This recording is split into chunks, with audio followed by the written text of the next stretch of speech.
Good morning, students.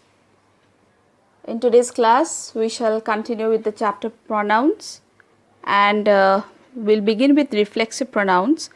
That's the only type of pronoun which is remaining from this chapter. So, students, we have already learnt about a few types of pronouns like personal pronouns, possessive pronouns, and interrogative pronouns. We have also learned to distinguish between interrogative and possessive pronouns and interrogative and possessive adjectives. You need to practice a lot of sentences, children, so that you can identify pronouns correctly in the sentences. Now, today's topic is reflexive pronouns. Let's see what reflexive pronouns are. Self or selves added to personal pronouns give us reflexive pronouns. I hope you have understood. Self or selves added to personal pronouns.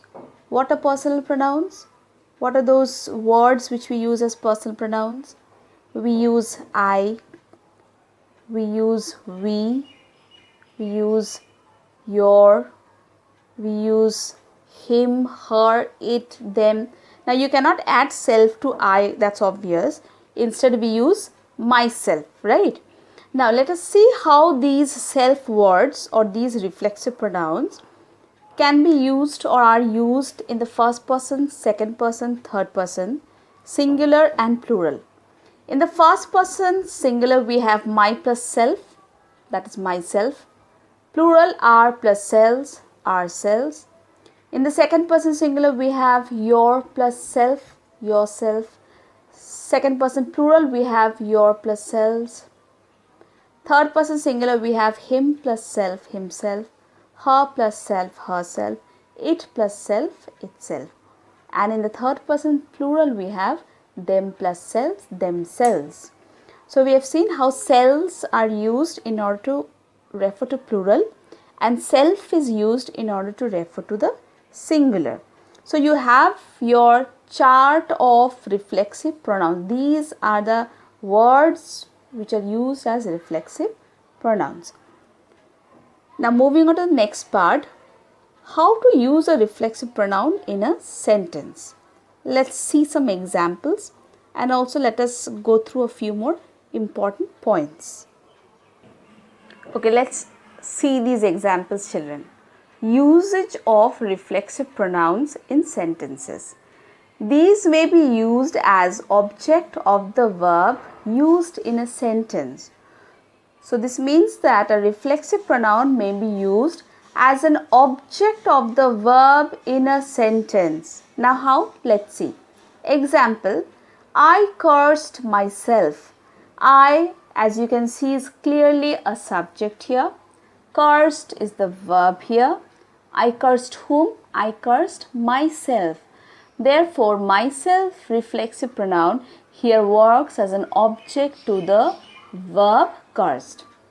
Similarly, the next two sentences, Raghav cooks himself, Raghav subject, cooks verb, himself is the reflexive pronoun and acts as an object to the verb. She dressed herself, she subject, dressed verb, herself, reflexive pronoun which is used as or serves as an object to the verb dressed, and beautifully is the adverb. I hope I could make myself clear to you on this point as to how a reflexive pronoun can be used as an object of the verb in a sentence. Okay, now number B. Reflexive pronouns in a sentence refer back to the subject. For example, I cleaned my shoes myself. When I say I cleaned my shoes myself, I is the subject, cleaned is the verb, my shoes is the object, myself is the reflexive pronoun.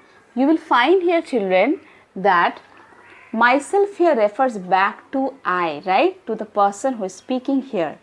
So this is how reflexive pronouns in a sentence refer back to the subject. So the reflexive pronoun and the subject are the same person. Next, see, Roshan wrote this poem himself. Roshan is the subject, wrote is the verb, this poem object himself. Himself here again refers back to Roshan. I hope this point is clear to you, children. This is how reflexive pronouns in a sentence refer back to the subject. Now, these should not be used as subject in a sentence. Reflexive pronouns should not be used as a subject in a sentence, because in that case we usually form a grammatically wrong sentence. Look at this example given here. Myself did the project. Does this sound correct, children? No, isn't it? Myself did the project is a grammatically wrong sentence. We cannot say myself did the project, but yes, we can rephrase this sentence and we can use it as in I did the project myself. Here myself refers back to the subject I is the subject, did is the verb, the project is the object, and myself is the reflexive pronoun. This sentence stands here in a proper and correct structure, and therefore this is how a reflexive pronoun is to be used correctly following the structure of a sentence. I hope I could make this clear to you, children. You have an exercise. Let's practice on page 46.